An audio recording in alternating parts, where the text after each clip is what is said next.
UP में समाजवादी सरकार बनते ही दिल्ली गिर जाएगी।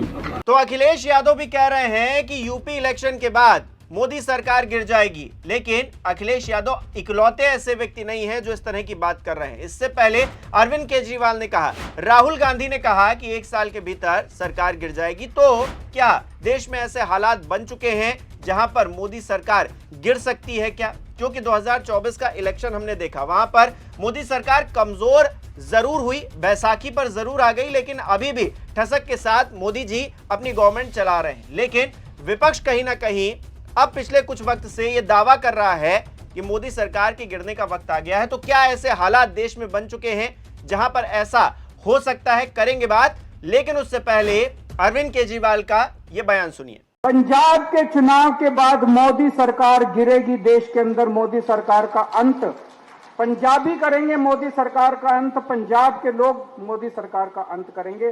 पंजाब का चुनाव मोदी जी का आखिरी चुनाव होगा, देख लेना, मेरा दिल कहता है। तो सबसे पहले अरविंद केजरीवाल ने ही कहा था कि पंजाब इलेक्शन के बाद में मोदी जी की सरकार गिर जाएगी, आखिरी इलेक्शन होगा मोदी जी का पंजाब का चुनाव। तो ऐसा क्यों कहा गया?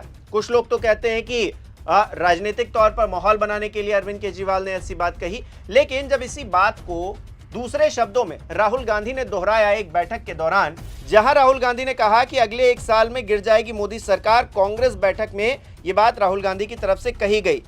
अल्पसंख्यक सलाहकार समिति की यह बैठक थी जहां पर यह दावा किया गया कि अगले 1 साल में मोदी सरकार की विदाई तय है और इसकी वजह उन्होंने बढ़ता हुआ आर्थिक असंतोष बताया। तो एक तरफ अरविंद केजरीवाल थे जो कह रहे थे कि कहीं ना कहीं देश में ऐसे हालात बन चुके हैं जहां पर अब मोदी सरकार हटने वाली है, उनकी सरकार गिरने वाली है और पंजाब का इलेक्शन आखिरी इलेक्शन होगा, यानी कि वो पंजाब में अपनी जीत का दावा करते हुए मोदी सरकार गिराने की बात कर रहे थे। दूसरी तरफ राहुल गांधी हैं जो ये कह रहे हैं कि भाई आर्थिक असंतोष लोगों के भीतर इतना बढ़ रहा है कि सरकार गिर सकती है। और तीसरे अखिलेश यादव हैं जो इस बात को सपोर्ट कर रहे हैं। अब अखिलेश यादव का ये कहना बहुत बड़ी बात है कि उत्तर प्रदेश में समाजवादी पार्टी की सरकार बनेगी और उसके बाद मोदी सरकार गिर जाएगी।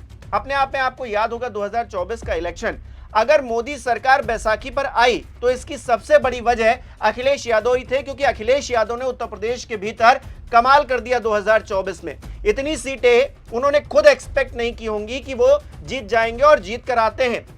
और अयोध्या जैसी सीट भी जो है उनके खाते में चली जाती है। राम मंदिर को मुद्दा बनाया 2024 में भारतीय जनता पार्टी ने, बावजूद इसके जो है वहां पर उनको करारी शिकस्त का सामना करना पड़ा। फैजाबाद की जो लोकसभा सीट थी वहां पर उनको हार देखनी पड़ी। तो ऐसे में अखिलेश यादव ने 2024 के भीतर जो कमाल किया उसी से कहीं ना कहीं गदगद।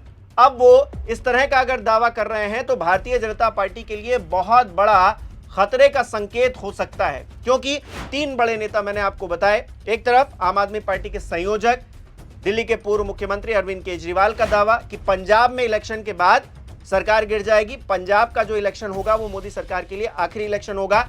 दूसरा राहुल गांधी, विपक्ष के सबसे बड़े नेता, लोकसभा में नेता प्रतिपक्ष, कांग्रेस पार्टी विपक्ष की सबसे बड़ी पार्टी है, उसके सबसे बड़े लीडर है राहुल गांधी। अगर वो ये कह रहे हैं कि आर्थिक असंतोष बढ़ रहा है और इस वजह से मोदी सरकार अगले 1 साल में गिर सकती है, तो अपने आप में बहुत बड़ी बात वो कह रहे हैं। और तीसरा, इस बात को सपोर्ट करते हुए अखिलेश यादव भी कह रहे हैं कि उत्तर प्रदेश का चुनाव होगा और उत्तर प्रदेश में समाजवादी पार्टी की सरकार बनेगी, योगी आदित्यनाथ की सरकार गिरेगी, उसके बाद में दिल्ली में जो मोदी सरकार चल रही है वो भी गिर जाएगी। और कहा भी जाता है कि दिल्ली का रास्ता उत्तर प्रदेश से होकर गुजरता है, तो उत्तर प्रदेश में अगर भारतीय जनता पार्टी हार जाती है तो दिल्ली में कहीं ना कहीं एक खतरे के संकेत मिलने लगेंगे, खतरे की घंटी बजने लगेगी। अपने आप में ये जो 3 नेताओं के बयान हैं ये सियासी तौर पर बहुत ज्यादा माहौल बना रहे हैं। और ऐसे में जो बातें कही जा रही हैं, देश के अंदर जो हालात हैं उसका भी अगर आकलन करें तो इन नेताओं की बात कहीं ना कहीं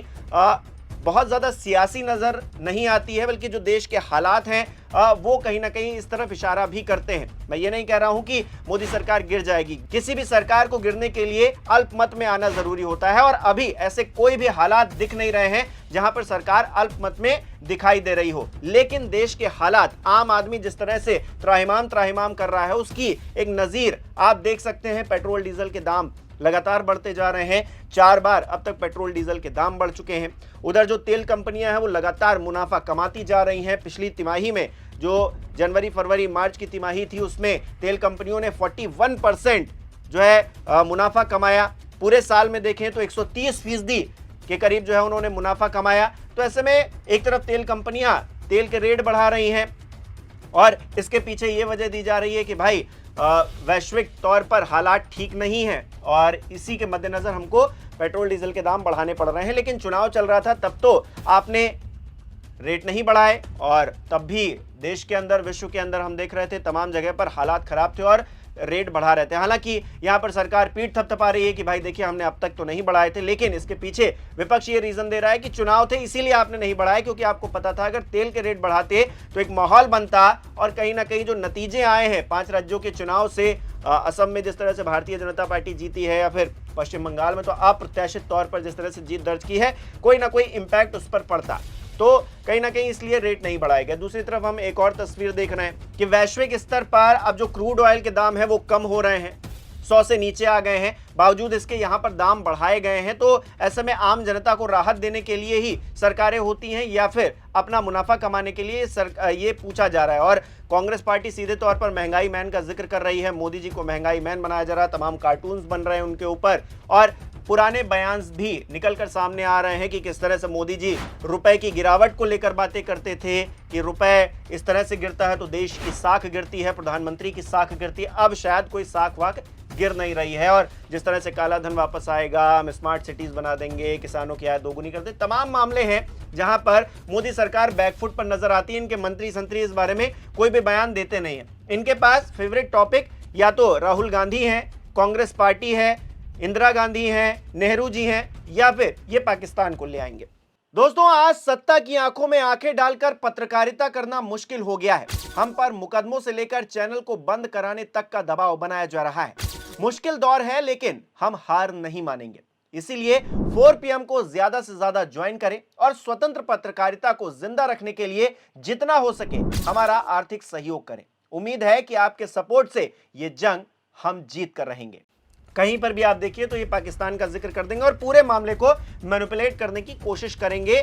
कहीं ना कहीं लगता है कि मोदी सरकार अब उस ठसक के साथ में बात करती हुई नजर नहीं आती है या फिर इनके नेता कहीं ना कहीं बसते हुए नजर आते हैं। ऊपर से जो पेपर लीक के मामले जिस तरह से हो रहे हैं, शिक्षा व्यवस्था पर सवाल खड़ा हो रहा है, CBSE का जिस तरह से मामला निकलकर सामने आया है, SSC का पेपर उत्तर प्रदेश में नहीं हो पाया, जिस तरह से वहां पर दिक्कतें देखने को मिली, तो तमाम चीजें हैं जो मोदी सरकार को बैकफुट पर धकेल रही हैं। और इस बीच 3 बड़े नेताओं का अब तक जो दावा है कि मोदी सरकार 1 साल में गिर जाएगी, कहीं ना कहीं सियासी तौर पर हड़कंप मचा रहा है। आप किस तरह से देख रहे हैं कमेंट करके जरूर बताइएगा। इस वीडियो को लाइक करना, शेयर करना मत भूलिएगा। हमारे चैनल को सब्सक्राइब नहीं किया तो वो भी जरूर कीजिएगा। आप हमें सहयोग भी कर सकते हैं ज्वाइन बटन पर क्लिक करके। बहुत बहुत धन्यवाद।